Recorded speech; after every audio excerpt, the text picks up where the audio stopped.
듣는 사람이 행복한 라디오 최영일의 YTN 뉴스 정면 승부. YTN 뉴스 FM 뉴스 정면 승부 4부 시작합니다. 리우 현지에 나가 있는 중앙일보 박린 기자 연결해서 올림픽 소식을 들어보겠습니다. 안녕하세요. 네, 안녕하세요. 네, 거기 아침 7시 반 좀 넘었을 텐데 건강하시죠? 네, 지금 시차 12시간 차이가 나서 아침 7시 36분이고요. 네. 굉장히 피곤하긴 하지만 우리나라 선수들이 다시 금메달 사냥에 박차를 가하면서 네. 다소 피곤도 좀 누그러지는 것 같습니다. 저도 지난 밤에 봤는데요. 이 사격의 신 진종호 선수요. 정말 이 대역전극을 펼치면서 금메달을 안겼죠? 네, 진정호 선수가 남자 50m 권총에서 금메달을 땄는데요. 결선 20발 중에 9번째 발에서 10.9점 만점 중에 6.6점을 쏘는 치명적인 실수를 저질러서 네. 8명 중에 7위까지 떨어졌는데요. 진정호 선수가 마지막 10발 중에 8발을 10점대로 땄고요. 0.2점 차로 뒤진 19발 마침내 1위로 올라섰고 결국에 193.7점 올림픽 신기록을 세우면서 금메달을 차지했습니다. 진정호 선수는 6.6점은 날 일깨워준 인생의 한 발이었다고 소감을 밝혔습니다. 그렇군요. 정말 이게 6.6점을 쏘고도 세계 신기록을 세웠어요. 뿐만 아니라 이 진 선수가 우리나라 올림픽 역사에 길이 남을 기록도 하나 세운 거죠? 네, 맞습니다. 우리나라 역대 동아계 올림픽을 통틀어서 스피드 스케이팅 이상화 등 4명이 개인 종목 2연패를 기록했는데요. 진정호 선수가 2008년과 2012년에 이어서 한국 선수 최초로 올림픽 3연속 금메달을 땄고요. 네. 세계로 시선을 넓히면 120년 올림픽 사격 역사상 처음으로 진정호 선수가 3연속 우승을 달성했습니다. 네, 세계 역사상으로도 사격 부문에서는 최초군요. 자, 네, 맞습니다. 네, 그런데요, 이 진정호 선수 경기를 보다 보니까 이 북한 선수는 동메달을 땄어요? 네, 북한 김성국 선수가 동메달을 차지했고요. 진정호 선수의 우승이 확정되는 순간에 먼저 다가가서 포옹을 나눴습니다. 네. 또 김성국 선수가 기자회견에서는 1등과 3등이 하나의 조선에서 나오면 더 큰 메달이 된다고 말했는데요. 북한 선수가 이번 대회에서 통일을 의미하는 말을 한 건 처음이고요. 네. 그러면서도 김성국 선수가 진정호 선수는 세계적으로 유명한 선수이며 적수라면서 진정호를 목표로 훈련해서 나중에 우승하겠다고 말했습니다. 네, 아주 재미있는 인터뷰가 있었군요. 자, 한편 우리나라 축구대표팀 조 1위로 8강에 진출한 거죠? 네, 우리나라 올림픽 축구대표팀이 브라질리아에서 열린 조별리그 시조 최종 3차전에서 멕시코를 1대0으로 꺾었는데요.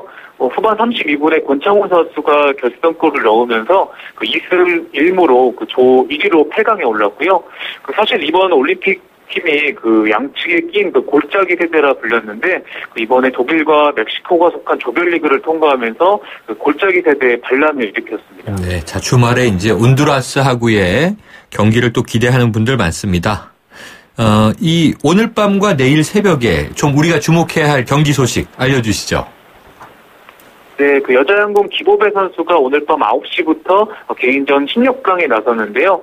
올림픽 양궁 사상 첫 개인전 2연패에 도전하고요. 최미선, 장혜진 선수도 함께 금메달을 노립니다. 112년 만에 올림픽 정식 종목이 된 골프는 오늘부터 남자부 경기가 시작돼요. 네. 우리나라 안병훈과 왕정호 선수가 출전하고요. 또 여자 펜싱 에페도 단체전 메달을 노립니다. 네, 계속 지켜봐야 될 것 같습니다. 불면의 밤을 보내고 있어요. 오늘 소식 고맙습니다. 네, 감사합니다. 지금까지 리우 현지에 나가 있는 중앙일보 박린 기자였습니다. 지금 여러분께서 듣고 계신 프로그램은 뉴스 정면 승부입니다. FM 94.5MHz YTN 뉴스 FM.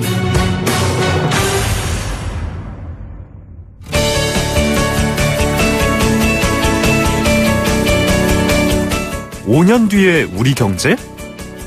지금 알 수 있습니다. 트렌드로 본 대한민국 경제. 네, 이 구조조정의 여파가 현실로 다가오는 것 같습니다. 이 통계청 조사 결과 울산과 경남 지역의 실업률이 크게 늘었는데요. 이 자세한 이야기를 곽수종 경제평론가 연결해서 알아보겠습니다. 안녕하세요. 네, 안녕하십니까. 네, 이 통계청이 발표한 7월 고용 동향을 보니까 네. 취업자 수가 20만 명대로 집계가 됐는데, 네. 자, 이 수치는 어떤 의미를 담고 있나요? 한 세 가지 의미로 해석을 할까요? 통계청에서 발표했으니까 이제 통계적 측면에서 놓고 보면 지금 한 20만 명 정도 취업자 수가 줄어들었다, 그러니까 나왔다는 것은 네. 전년 동월 대비, 그러니까 지난해 2015년 7월에 대비해서 한 6만 5천 명 정도 줄어든 숫자거든요. 네. 그만큼 이제 우리나라의 제조업 취업자 수가 줄어들 가능성이 크다라는 것을 나타낸다고 할 수 있겠고요. 네. 두 번째 의미로는 우리 경제 앞에서 그 멘트가 나가는 게 5년 뒤의 경제라는 멘트가 나가지 않습니까? 네네. 앞으로 5년 뒤에 한국 경제가 과연 지금과 같은 제조업 추세, 즉 조선업, 철강업과 같은 이런 것들이 기저효과를 이야기할 수 있는 수준이 되겠는가, 아니면 네. 5년 뒤에도 똑같은 2%대 저성장을 가져갈 것인가, 이 질문을 던지는 것 같습니다. 네. 만약에 그 질문에 대해서 2% 저성장 시대다 그러면 아마 취업자 수는 계속해서 줄어들 가능성이 있지 않는가, 그런 의미가 있는 거고, 이제 세 번째는 그렇다면 어떤 대책과 어떤 대응 방안을 정부와 기업과 또 국민들은 생각하고 있는가, 이런 질문들을 던지는 것 같습니다. 여러 가지 질문인데 조금은 불안하기도 하고 어두운 질문이었습니다. 자, 네. 근데 이제 문제가요. 이 경남 지역과 울산 지역에서의 실업률인데요. 고용 네. 상황이 꾸준히 악화 기조를 이어가고 있어요. 아무래도 그렇습니다. 조선업 구조조정 여파인가요? 그렇죠. 아무래도 이제 울산 같은 곳은 중공업, 그리고 현대자동차, 그리고 석유화학단지가 있는 곳이지 않습니까? 네. 이쪽에 통계적으로 말씀을 아까 하셨기 때문에 간단히 말씀을 드리면 지금 실업률이 한 울산 같은 경우는 3.9%, 그리고 경남이 한 3.6% 나오고 있는데, 이게 전반적인 어떤 우리나라 평균 실업률보다 상당히 좀 높은 상태가 네. 나타나고 있고, 전월 대비해서 한 1.2%포인트 각각 1%포인트 이렇게 늘어난 걸로 나타나고 있습니다. 이제 그러다 보니까 앞에서 말씀드렸던 지금 수출 부진적인 측면이 하나가 있고요. 또 산업 구조 조정이 일어나고 있지 않습니까? 조선 철강 부분에 그런 측면이 있고, 석유화학 부분에 생산 부족이 있고, 그러다 보니까 이제 수출이 부족하다 보니까 생산이 줄어들 수밖에 없고, 생산이 줄어들기 때문에 결국 고용, 구조조정을 할 수밖에 없는 그런 단계다, 이렇게 보시면 되겠습니다. 네, 자, 악순환인데요. 그런데 이제 걱정은 구조조정이 아직 끝난 것도 아니고 초기 단계로 보여지지 않습니까? 그렇습니다. 그러면은 이 지역의 실업률은 더 늘어날 가능성이 크겠네요. 그렇죠. 그렇게 보는 것이 맞겠죠. 아마 올 연말에 벌써 한 3만 명에서 6만 명 사이에 더 많은 구조조정이 일어날 수 있다라는 이야기들이 나오고 있고요. 네. 그리고 조선업 같은 경우도 당장 어떤 회복 기미가 보이지 않는다는 게 일반적인 추세고, 또 미 대선을 보고 계시지만 힐러리가 되든 트럼프가 되든 보호무역주의 경향으로 간다라고 하는 것은 그만큼 수출에 어떤 제약성이 있다는 거고, 미국도 한국 포스코와 현대제철 쪽에다가 연령 강판, 내열 강판 쪽에 62%가 넘는 상계 관세와 반덤핑 관세를 지금 매기고 있지 않습니까? 네. 이런 추세를 놓고 봐도 향후에 이런 창원이나 경남, 울산 모든 곳에서 우리 중화학공업 쪽에 종사하는 분들에 대한 구조조정의 요구는 시장 쪽에서 더 많이 일어날 가능성이 있다, 이렇게 보는 것이 맞을 것 같습니다. 네, 자, 상황이 이렇다 보니까요. 정부는 추경안을 빨리 처리해달라. 지금 이제 국회 요구하고 있는데요. 그렇죠. 이 정부 말처럼 추경 예산이 예정대로 편성이 된다면 이 대량 실업으로 인한 고통을 좀 줄일 수 있다, 이렇게 보십니까? 세 가지 측면입니다. 하나는 이제 단기적인 처방으로서 추경을 편성을 해서 재취업이라든지 취업교육 등을 통해서 이 제조업 다른 분야로 구조조정이 일어난 산업에서 이동을 좀 시켜놓겠다라는 그런 단기적 대응 정책의 의미가 담겨 있다고 봐야 되겠죠. 근데 제가 기획재정부 안을 들여다보고 또 구체적인 내용을 들여다봐도 추경 예산 11조가 만들어지면 그 안에서 어떻게 예산이 분배된다는지에 대한 구체적인 안을 제가 보지를 못하고 있습니다. 물론 정부는 말씀을 하고 계시는데 대취업이나 중소기업 쪽에다가 지원을 강화하겠다는 말씀이 있는데, 그랬을 경우에 파급 효과가 구체적으로 어느 정도인지, 예를 들면 올림픽의 선전 효과가 얼마다 이런 계산은 나오는데 추경 예산을 편성했을 때 고용 조정을 통해서 다시 취업으로 복구될 인원이 얼마가 늘어난다는 그런 구체적인 숫자는 좀 확정하기 어려운 측면이 있는 것 같습니다. 그리고 장기적으로 놓고 봐서는 결국 고부가가치 산업으로 가야 되지 않겠습니까? 네. 그러면 이 추경으로 집행되는 부분 중에서 장기적 대응책, 즉 고부가가치 서비스 산업에 투자될 부분은 얼마인지가 보여야 되는데 이 부분이 역시 보이지 않고 있다는 것. 그래서 단기적인 처방만 지금 이야기하고 있을 따름이지 중장기적인 처방은 정부가 아직은 손을 못 대고 있는 게 아닌가. 그러면 계속해서 내수 회복세가 둔화될 수밖에 없고 수출이 둔화될 수밖에 없는 상황에서 2%대 저성장에 직면했을 때마다 추경을 편성해달라고 국민들에게 또 정부 부채를 늘리겠다라고 말씀을 하실 건지 이 부분에 대해서는 정부가 좀 신경을 써야 되는 부분이 아닌가 싶습니다. 네, 자 추경의 효과에 대해서 네. 구체적인 근거나 어떤 시나리오가 보이지 않는 것 같다 이런 말씀 짚어주셨는데요. 네. 자 유일호 부총리 겸 기획재정부 장관 추경이 적기에 처리되지 않으면 6만 8천 개의 일자리가 사라질 수밖에 없다. 이렇게 구체적인 또 숫자를 얘기했어요. 이 동의하십니까? 당장 지금 추경이 나오지 않으면 6만 8천 명의 일자리가 생기지 않는다는 것은 이제 중소기업 쪽에 여러 가지 시간제 근무라든지 파견제 근무 쪽에 일어나는 숫자인 것 같습니다. 근데 유일호 장관께서 직접 현장의 내용들을 잘 모르시니까 어떤 그런 내용들을 발표하시는 것에서 끝나는 게 아닌가 저는 개인적으로 좀 걱정하는 측면에서 말씀을 드리는 거고요.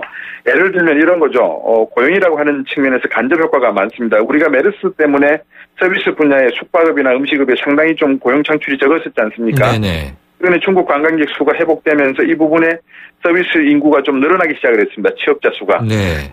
전체 취업자 중에서 제조업보다도 지금 서비스 분야가 한 46%가 되고 있는데 그렇다 그러면 서비스 분야로 이동시키는 것이 올바른 부분이라 그러면 추경에서 일정 부분을 제조업에 재취업시키는 것보다 제조업 쪽 분야의 노동자들을 서비스 분야로 옮기는 어떤 재취업 교육이 필요한 부분도 있을 거란 말이죠.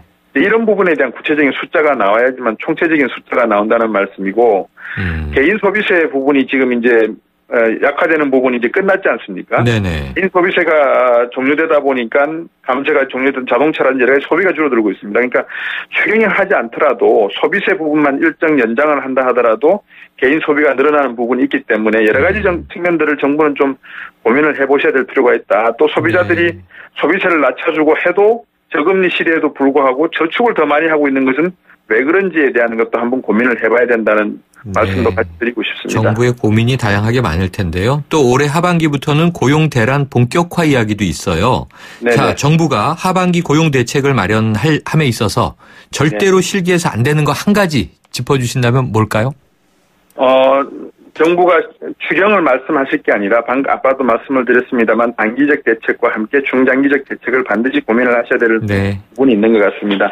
그래서 이 부분에 대한 것을 추경으로 갈 것인지 세금 인하로 갈 것인지 법인세 부분으로 가서 오히려 법인세 부분을 더 강조를 하시면서 부자세 부분을 강조하시면서 이 부분을 어떻게 고용 조정으로 연결을 시킬 것인가를 고민해 보시는 게 알겠습니다. 추경을 통한 국민 부담 증가를 통해서 해결하는 것보다 더 낫지가 않을까 하는 생각입니다. 오늘 말씀 여기까지 듣겠습니다. 고맙습니다. 네, 감사합니다. 지금까지 곽수종 경제평론가였습니다. 새로운 길은 그 길을 찾는 사람에게만 보인다. 블랙야크 세계 스포츠용품 박람회 이스포 2016년 역대 최다 부문 11관왕 달성. 남이 가지 않은 길을 묵묵히 걸어나가는 야크로드의 정신으로 블랙야크가 세계 정상을 향해 갑니다.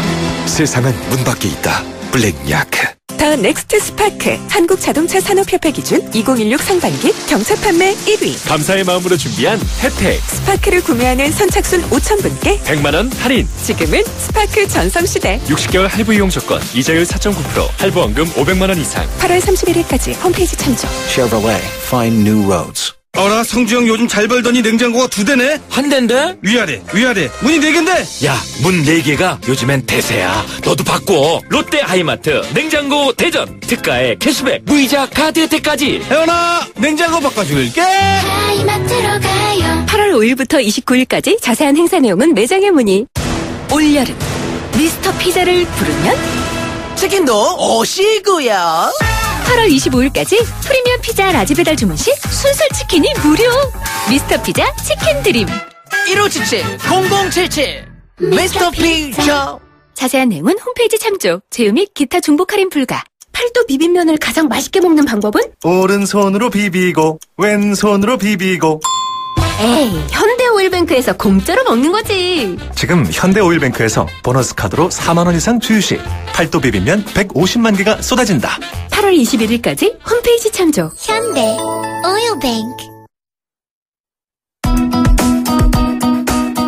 YTN 뉴스 FM 뉴스 정면 승부 오늘 준비한 내용 여기까지입니다. 지금까지 프로듀서 박준범, 작가 홍기희, 강현지, 기술감독 김경수, 김지훈, 진행의 최영일이었습니다. 내일 뵙겠습니다.